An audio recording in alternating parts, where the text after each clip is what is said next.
May 31 LP rank list വന്നതാണ്. എത്ര നിയമനം നടന്നു? ഈ പറഞ്ഞ പോലെ സ്ത്രീകളെ സംബന്ധിച്ച് ഒരു ഇൻഡിപെൻഡന്റ് ആയിട്ട് നിൽക്കാൻ ഒരു പെർമനന്റ് പോസ്റ്റ് കിട്ടുക എന്നുള്ളത് വലിയൊരു കാര്യം തന്നെയാണ്. ഞാനൊരു വീട്ടമ്മയാണ്, എനിക്ക് ഒന്നിനും സമയമില്ല, പറ്റുന്നില്ല. 18 വയസ്സിൽ തുടങ്ങിയാലേ നമ്മളൊരു 35 വയസ്സിൽ PSC കയറാം. എത്ര എക്സാംസ് ഇപ്പൊ വന്നോണ്ടിരിക്കണ? എന്തിനി ആർക്ക് വേണ്ടി? ഞാൻ എത്ര പരീക്ഷ ആണെന്ന് എല്ലാവരും എത്ര വേക്കൻസികൾ റിപ്പോർട്ട് ചെയ്യുന്നുണ്ട്. അതാ നമ്മുടെ LP റാങ്ക് ലിസ്റ്റുകാരെ നോക്കാം. അവര് PSC ഓഫീസിന് മുമ്പിൽ സമരം നടത്തും. ഞങ്ങള് എത്ര നിയമനം മെയ് 31 LP റാങ്ക് ലിസ്റ്റ് വന്നതാണ്. എത്ര നിയമനം നടന്നു? UP എത്ര നടന്നു? ഒന്നുമില്ല. കൂട്ടെ LD ക്ലർക്കിന്റെയോ 18% നടന്നെന്ന് മാത്രമേ നമുക്ക് പറയാൻ പറ്റൂ. അടുത്ത വർഷം പുതിയ എന്താണ് ഈ വർഷം തന്നെ ചിലപ്പോൾ നോട്ടിഫിക്കേഷൻ വരും. അടുത്ത വർഷം എക്സാം നടക്കും LD LGS-ന്റെ. എന്ത് കാര്യം? ഇന്നലെ ഇവിടെ സങ്കടപ്പെട്ടിരിക്കുന്നുണ്ടായിരുന്നു. എന്ത് ഒന്നും പഠിക്കാൻ പറ്റുന്നില്ല, എനിക്കൊന്നും ചെയ്യാൻ പറ്റുന്നില്ല. അത് ചെയ്യാം സാറേ. 2026 ഇഷ്ടം പോലെ എക്സാംസ് വന്നിട്ടുണ്ട്. അതും നമ്മുടെ കമ്പനി ബോർഡ് അസിസ്റ്റന്റും LGS ഒക്കെ. അപ്പൊ അങ്ങനെ നോക്കുകയാണെന്നുണ്ടെങ്കിൽ ഇപ്പൊ നമ്മുടെ ജോലിക്കാർക്കാണെങ്കിലും വീട്ടമ്മമാർക്കാണെങ്കിലും ഒന്ന് ട്രൈ ചെയ്യാൻ വേണമെങ്കിൽ. അതാണ് ഇന്നലെ പറഞ്ഞത്, ഞാനൊരു വീട്ടമ്മയാണ്, എനിക്ക് ഒന്നിനും സമയമില്ല, പറ്റുന്നില്ല. പക്ഷെ വേറൊരു കാര്യമുണ്ട്, ഇപ്പൊ KT വന്നില്ലേ, നല്ലൊരു ഓപ്പർച്യൂണിറ്റി അല്ലേ KTക്ക്? ഓപ്പർച്യൂണിറ്റി ഉണ്ട്, പക്ഷെ അതിനൊരു പണിയും കുറവ്. KT കിട്ടിക്കഴിഞ്ഞാൽ 50 മാർക്ക് ലോ ആണ്. ആ ലോ ഉണ്ട്. നമ്മുടെ ഇത് നമ്മുടെ 36 പേർക്കാണ് ഇതൊരു അഡ്വൈസ് പോയത്. പക്ഷെ ആ 36 പേരെന്ന് പറഞ്ഞാൽ അത്യാവശ്യം നന്നായി വർക്ക് ചെയ്താൽ കിട്ടാവുന്നതാണ്. നല്ല സാലറി ഉണ്ട്. അതാണ് അതിന്റെ ഏറ്റവും വലിയ ഗുണം. അങ്ങനെയാണെങ്കിൽ കമ്പനി ബോർഡ് അസിസ്റ്റന്റ് ആണെങ്കിലോ?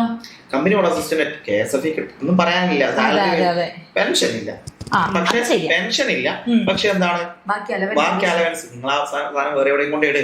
ആ ഫണ്ട് കിട്ടുന്ന ഫണ്ട് പെൻഷൻ ഇരട്ടി കിട്ടും. പക്ഷെ KSF കിട്ടണം അങ്ങനെ. പക്ഷെ KSEB കുഴപ്പമില്ല. പക്ഷെ ഏത് കിട്ടിയാലും ഈ ജോലി ഇല്ലാത്ത ഒരാളെ സംബന്ധിച്ച് ഏത് ജോലി കിട്ടിയാലും അവർക്ക് വർത്താണ്, സെക്യൂർ ആണ്. ഇപ്പൊ ഇതാ പുതിയ ശനിയാഴ്ച ലീവ് വരാൻ വേണ്ടി പോകുന്നു. ബാങ്കിന് മാത്രമല്ലായിരുന്നു ഇപ്പൊ സ്ട്രൈക്ക് ഉണ്ടായിരുന്നേ. ബാങ്കിന്റെ അത് ഓൾറെഡി അങ്ങനെ ചെയ്യാൻ വേണ്ടി ഇതുണ്ടായിരുന്നു. ബാങ്ക് അല്ലാതെ സർക്കാർ ജീവനക്കാർക്കും അങ്ങനെ കൊടുക്കണം എന്നാണ് പറയുന്നത്. അപ്പൊ അങ്ങനെ വരുമ്പോൾ 2 ദിവസം വർക്കിംഗ് അവേഴ്സ് ചിലപ്പോൾ മാറ്റം വരും. പക്ഷെ 2 ദിവസം ഫാമിലിയോടൊപ്പം നിൽക്കാം. പിന്നെ അല്ലാതെ ലീവ്, ഇത്ര ലീവോട് ലീവാണ്. രാവിലെ മിസ്സനോട് ചോദിച്ചു എന്താണ് തൊഴിൽ വാർത്ത ഇരുന്ന് ഓടിക്കുന്നത്. പക്ഷെ അതില് ചില കാര്യങ്ങൾ നമ്മൾ ആശയം കൃത്യമായി എന്ത് ചെയ്യണം, മനസ്സിലാക്കി പഠിച്ചു കഴിഞ്ഞാൽ ഒരു വിഷയമില്ല ഒന്നിലും. അതുപോലെ നമ്മൾ പ്രീവിയസ് ഇയർ ക്വസ്റ്റ്യൻ പേപ്പറും സിലബസും എടുത്ത് വെച്ചിട്ട് ഏതൊക്കെ ക്വസ്റ്റ്യൻസ് ആണ് വന്നിരിക്കുന്നത്, ഏത് രീതിയിലാണ് ആ രീതിയിൽ പഠിച്ചു ഒരു കുഴപ്പമില്ല. പക്ഷെ അത് മനസ്സിലാക്കി പഠിക്കണം. അതായത് പഠിക്കുക എന്ന് പറഞ്ഞുകൊണ്ട് പഠിച്ചു കഴിഞ്ഞാൽ നമുക്ക് എങ്ങും എത്തില്ല. പക്ഷെ മനസ്സിലാക്കി പഠിക്കുമ്പോൾ അത് കൃത്യമായിട്ട് ആ ട്രാക്ക് തന്നെ ആയിരിക്കും പോവുക. സാറേ ഇപ്പൊ ഞാൻ ചോദിക്കാന്ന് വെച്ചാൽ ഒരു വീട്ടമ്മ, ആ വീട്ടമ്മ ഏത് രീതിയിൽ പഠിച്ചാലായിരിക്കും പെട്ടെന്ന് ക്രാക്ക് ചെയ്യാൻ പറ്റുക എക്സാം? ഇതെന്ന് പറയുന്നത് ഈ നമ്മൾ ഓരോ ഇൻസ്റ്റിറ്റ്യൂട്ടുകാരും അല്ലെങ്കിൽ ഓരോ ചാനലുകാരും പല ടൈം ടേബിൾ നമുക്ക് തരും. അത് പക്ഷെ ആ ടൈം ടേബിൾ തരുമ്പോൾ അത് നമുക്ക് ഓരോരുത്തരും എന്താണ് അത് നമുക്ക് ഓക്കെ ആണോ, അതില്ലെങ്കിൽ നമ്മൾ നമ്മുടേതായ രീതിയിൽ അത് മാറ്റണം. ഇപ്പൊ ഞാൻ പറയാം, എന്റെ ഫ്രണ്ട്സ് കുറെ പേരുണ്ട്. ഈ പറഞ്ഞ പണ്ടത്തെ PSC-കാരാണ്. അവര് പഠിച്ചിരിക്കുന്നത് ഈ പറഞ്ഞ തൊഴിൽ വാർത്തയും തൊഴിൽ വിദ്യയൊക്കെ ഫുള്ള് ഒന്നാണ് വൺ വേർഡ് പഠിച്ച് പോയിട്ടുണ്ട്. അപ്പൊ അങ്ങനെ പോയ ആൾക്കാരുണ്ട്. പക്ഷെ ചില ആളുകൾ എന്താണ് രാത്രി ഒരു 9 മണി അല്ലെങ്കിൽ 10 മണിക്കാണ് സ്റ്റാർട്ട് ചെയ്യുക. അവര് ഒരു 2 മണി 3 മണി വരെ അവരെന്ത് ചെയ്യും, ഇത് കൊണ്ടുപോകുന്നുണ്ട് ഈ പഠിച്ചോളൂ. ചില ആൾക്കാര് രാത്രി 10 മണിക്ക് കിടന്നുണ്ട്, പക്ഷെ അവരൊരു 3:30 സമയത്ത് എഴുന്നേറ്റ് പഠിക്കും. അങ്ങനെയുള്ളവരുണ്ട്. പക്ഷെ നിങ്ങളെ സംബന്ധിച്ചാൽ നിങ്ങളാണ് തീരുമാനിക്കേണ്ടത്. ഏറ്റവും കുറഞ്ഞത് 4 മണിക്കൂർ നമ്മൾ പഠിക്കണം. 4 മണിക്കൂർ ഉറപ്പായിട്ട് പഠിച്ചിരിക്കണം. സാർ എന്താന്ന് വെച്ച് കഴിഞ്ഞാൽ ഇപ്പൊ നമ്മൾ വർക്കിംഗ് ഹവേഴ്സ് ആവുമ്പോൾ നമുക്ക് നമുക്ക് വരും. പിന്നെ അതിനുശേഷം നമ്മുടെ ഫാമിലിയാണ് നമുക്ക് ഇമ്പോർട്ടന്റ്. അപ്പൊ നമ്മൾ അതിനും കൂടെ കുറച്ചും കൂടെ ടൈം കൊടുക്കും. പിന്നെ വരുന്ന ആ ടൈം യൂട്ടിലൈസ് ചെയ്യാൻ പറ്റുന്നത്. അതാണ് ഒരു വീട്ടമ്മയുടെ പ്രശ്നം എന്ന് പറഞ്ഞത്. എന്നാൽ ഇതുപോലെ തന്നെ ജോലിക്ക് പോകുന്നത് ഫാമിലി ഒന്നും ഇല്ലാത്തവരാണെങ്കിലും അവർക്ക് അവരുടേതായ കുറച്ച് ഇഷ്യൂസ് ഉണ്ടാവും അല്ലേ? ഉണ്ട്. പക്ഷെ ഈ യാത്രയിൽ നമുക്ക് നല്ലൊരു സമയം യൂട്ടിലൈസ് ചെയ്യാം. അതായത് നമുക്ക് നോട്ട്സുകൾ മീൻസ് PDF നോട്ട്സുകളൊക്കെ കിട്ടും. എത്രയോ സമയം നമ്മൾ വെറുതെ ഫോണിൽ കളയുന്ന ആ ഒരു സമയം വീഡിയോ ക്ലാസ്സുകളൊക്കെ നമുക്ക് നല്ല കോൺസ്റ്റിറ്റ്യൂഷൻ ആണെങ്കിലൊക്കെ കേട്ട് പഠിച്ചു കഴിഞ്ഞാൽ മൈൻഡിൽ നിന്നോളും. ഇങ്ങനത്തെ കാര്യങ്ങൾ, അതായത് ഹിസ്റ്ററി, ജിയോഗ്രഫി, പ്രാക്ടിക്കൽ നോളജ് അല്ലെങ്കിൽ എഴുതി പഠിക്കണം, അങ്ങനത്തെ കാര്യങ്ങൾക്ക് മാത്രം പിന്നീട് നമുക്കൊരു മാത്സ് റീസണിംഗ് ഒക്കെ വരുമ്പോൾ നമുക്ക് അങ്ങനെ ഒരു വ്യത്യാസം വരുന്നുണ്ട്. കോൺസ്റ്റിറ്റ്യൂഷൻ ആയാലും ജോഗ്രഫി ആയാലും എന്താണ് നമ്മുടെ ഹിസ്റ്ററി ആയാലും എക്കണോമിക്സ് ഒക്കെ ആയാലും പഠിച്ചു കഴിഞ്ഞാൽ നമുക്ക് ഏത് പരീക്ഷയ്ക്കും കിട്ടുന്ന കുറച്ച് പോയിന്റ്. അത് നമുക്ക് ഈ 50 മാർക്കിന്റെ GK എന്ന് പറയുന്ന മുഴുവൻ ടോപ്പിക് എടുത്ത് നോക്കിയാലും 25 മാർക്ക് ഏതൊരാൾ കിട്ടും. കുറച്ചുകൂടി ഡിഗ്രി ലെവലാണ്, കുറച്ചുകൂടി ഡെപ്ത് പോയാൽ നമുക്ക് കിട്ടും. പക്ഷെ അതല്ലാതെയുള്ള കാര്യങ്ങളുണ്ട്, അതിന് നമ്മൾ മാർക്ക് എന്ത് ചെയ്യണം, സ്കോർ ചെയ്യണം. കഴിഞ്ഞ ദിവസം മിസ്സിനോട് പറഞ്ഞായിരുന്നു ഇങ്ങനെ നമ്മൾ എക്സാം എഴുതുമ്പോൾ തൊഴിൽ വാർത്ത തൊഴിൽ വേദി മാത്രമല്ല നമ്മളുടെ SCERT NCERT യൂസ് ചെയ്യണം എന്നുള്ളത്. അപ്പൊ അതിന് അത്ര ഇമ്പോർട്ടൻസ് ഉണ്ടോ? പിന്നെ NCERT ഡിഗ്രി ലെവലിൽ നിങ്ങൾ എക്സാം എഴുതുന്നുണ്ടെങ്കിൽ NCERT ഒഴിവാക്കാൻ പാടില്ല. NCERT നമ്മൾ ഈ ജോഗ്രഫി ആയാലും ഒരുപാട് കാര്യങ്ങൾ NCERT പഠിക്കുന്നത് ജസ്റ്റ് വായിച്ചു പോവാതെ അതൊന്ന് മനസ്സിലാക്കി പോവാ. അതായത് നമ്മുടെ ഓരോ ചോദ്യങ്ങളും എടുത്തിട്ട് അത് ഏത് രീതിയിലാണ് വന്നത്, അത് NCERT ഏത് ഭാഗത്തു നിന്നാണ്. നമുക്ക് പ്രീവിയസ് ഇയർ ക്വസ്റ്റ്യൻ പേപ്പർ എന്തായാലും കിട്ടും. ഒരു 3-4 ക്വസ്റ്റ്യൻ പേപ്പർ എടുക്കുക, നമ്മുടെ ഈ NCERTയുടെ പോർഷൻസ് അത് ഏത് ചോദ്യങ്ങൾ ഏത് ഏരിയയിൽ നിന്നാണ്, അതങ്ങനെ അടയാളപ്പെടുത്തി പഠിച്ചാൽ ഇമ്പോർട്ടന്റ് ആയിട്ടുള്ള കുറച്ച്, കാരണം ഈ 5 ക്വസ്റ്റ്യൻ പേപ്പറിൽ 5 എണ്ണം നമുക്ക് ഏകദേശം ആ വന്നിരിക്കുന്ന ചോദ്യ രീതികൾ നമുക്ക് അവിടെ മനസ്സിലാക്കാൻ പറ്റും. അത് പഠിച്ചാൽ തന്നെ നമുക്ക് വരുന്ന പരീക്ഷയിൽ വീണ്ടും അതിന്റെ ചെറിയ ചെറിയ മാറ്റങ്ങളായിട്ട് ചോദിക്കും. അങ്ങനെ പഠിച്ചു പോവാം. അതുപോലെ PSC പരീക്ഷയ്ക്ക് പോയി കഴിഞ്ഞാൽ പലരും പറയുന്നത് ഞാൻ കേട്ടിരിക്കുന്ന കാര്യം, അതായത് ഒന്ന് പഠിക്കാണ്ട് പോകും, പിന്നീട് കട്ട് ഓഫ് ഒക്കെ വരുമ്പോൾ പറയും 2 മാർക്കിനാ എനിക്ക് പോയത്, അല്ലെ 1 മാർക്കിനാ പോയത്, ഞാൻ ഒന്നും അതെല്ലാവർക്കും തന്നെ ഒരു കാര്യമാണ്. പക്ഷെ പറഞ്ഞത് ആ ഒന്നും അറിയാതെ പോയി, അല്ലെങ്കിൽ അത്യാവശ്യം പണ്ടൊക്കെ പഠിച്ച പോയ ഒരാൾക്ക് ഇപ്പൊ 45 അല്ലെങ്കിൽ 50 മാർക്കാണ് കട്ട് ഓഫ്, ചിലപ്പോൾ 35-40 കിട്ടും. കാരണം എന്താ, അവൻ അറിയാവുന്ന കാര്യങ്ങളാണ്. അവൻ പഠിച്ചിരുന്നെങ്കിൽ എന്താണ്, അവനൊരു സിസ്റ്റമാറ്റിക് ആയിട്ട് ഒരു ദിവസം 4 മണിക്കൂർ വെച്ച് മുൻവർഷ ചോദ്യ പേപ്പർ പഠിച്ചു പോയിട്ടുണ്ടെങ്കിൽ, അത് പിന്നെ സിലബസും ഒക്കെ വെച്ച് SCERT കൂടി പഠിച്ചു പോയിട്ടുണ്ടെങ്കിൽ നിങ്ങൾ നോക്കുക, ഒരു LGS LDC ലെവൽ SCERT മാത്രം 30 മുതൽ 40 ക്വസ്റ്റ്യൻസ്, 30 ഈ ഒരു ഇതിനിടയിൽ ഉറപ്പായിട്ട് ചോദിക്കും.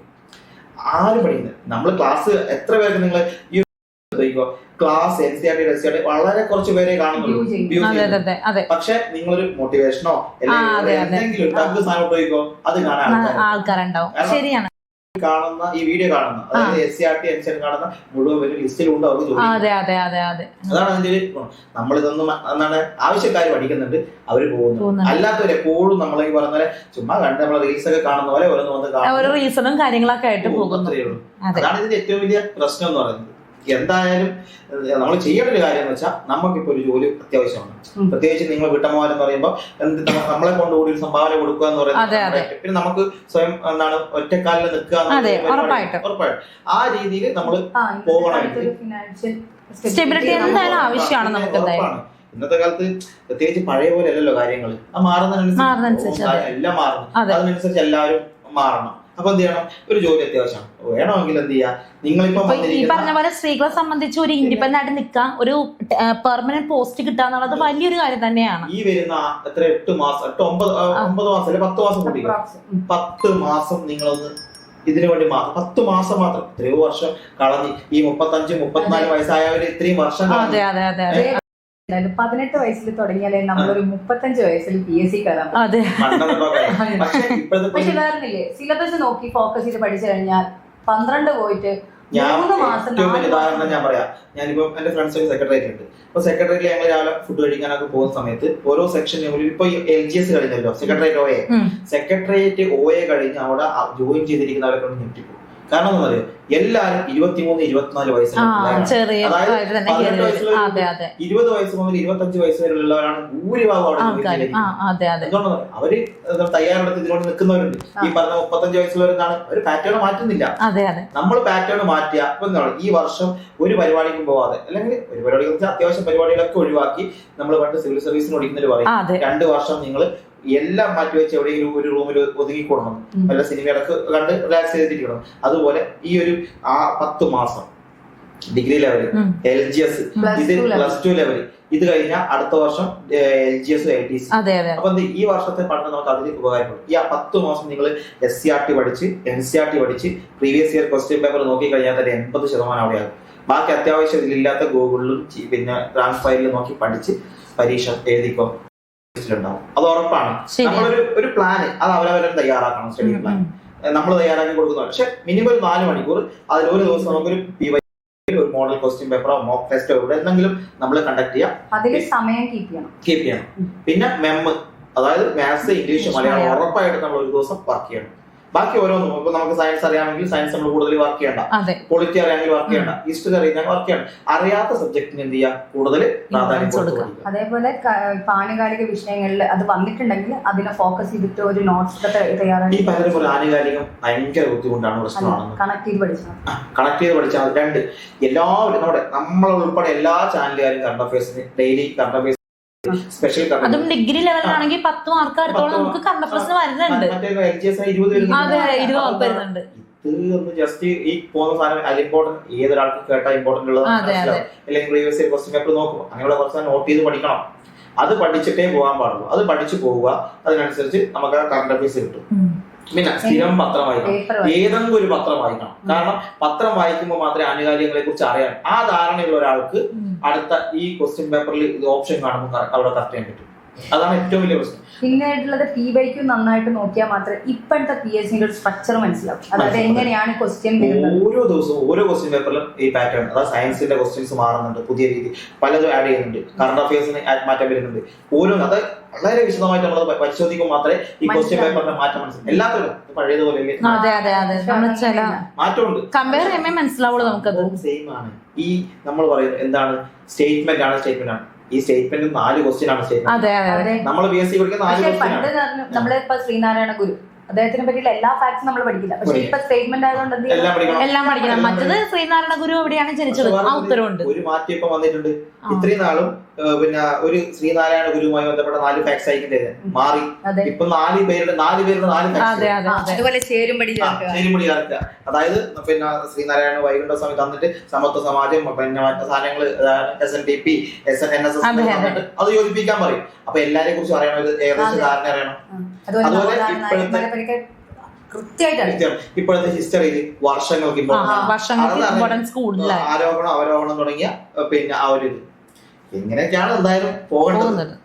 മാത്സ് ആണെങ്കിലും ഇപ്പൊ കുറച്ചും കൂടി എക്സാംസ് ടൈറ്റ് ആയിട്ടുണ്ട്. കാരണം അതായത് പണ്ടത്തെ പോലെയല്ല, ഇപ്പൊ കുറച്ചും കൂടി ആപ്ലിക്കേഷൻ ലെവലിലുള്ള മാത്സ്. പിന്നെ ട്രിക്സ് കൂടുതൽ, ട്രിക്സ് ടൈം യൂസ് ചെയ്ത് ട്രിക്സ് ഷോർട്ട് കട്ട് കൊടുത്തു കഴിഞ്ഞാൽ അത് വെച്ച് പ്രാക്ടീസ് ചെയ്യണം. ഇല്ലെങ്കിൽ അത് മനസ്സിലാക്കിയതുപോലെ തന്നെ അത് മറന്നു. അത് ശരിയാണ്. പ്രാക്ടീസ് ക്വസ്റ്റ്യൻസ് ഒരുപാട് ചെയ്ത് ശീലിക്കണം. അതെ, ഒരു ഷോർട്ട് കട്ട് പഠിച്ചു കഴിഞ്ഞാൽ അത് പ്രാക്ടിക്കലായി പ്രാക്ടീസ് ചെയ്ത് അത് തറോ ആയിരിക്കണം. അതുപോലെയാണ് ഇംഗ്ലീഷും മലയാളം വൊക്കാബുലറീസ് ഒക്കെ കൃത്യമായി നമ്മൾ ഓരോ ദിവസം 10 വെച്ച് അത് റിവൈസ് ചെയ്ത് നമുക്ക് കാര്യമുള്ളൂ.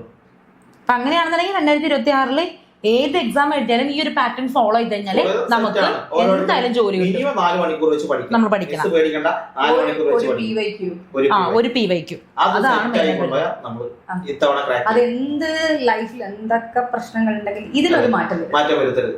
നമ്മൾ ഇന്ന് തളർന്നിരിക്കുന്ന ഇതായിരിക്കും, അത് നാളെ നമ്മൾ എന്ത് ചെയ്യണം, അത് ഒരു 1 മണിക്കൂർ എക്സ്ട്രാ കൂട്ടി അവിടെ പഠിക്കണം. ഇന്ന് നമുക്ക് പഠിക്കാൻ പറ്റാത്തത് നാളെ അവിടെ കൂട്ടി പഠിക്കും. അങ്ങനെ ഒരു തീരുമാനം എടുത്തുകൊണ്ട് മുന്നോട്ട് പോകണം. ഞങ്ങളൊന്ന് ട്രൈ ചെയ്ത് നോക്കട്ടെ സാറേ. നമുക്ക് ശരി എന്നാ പോവാം.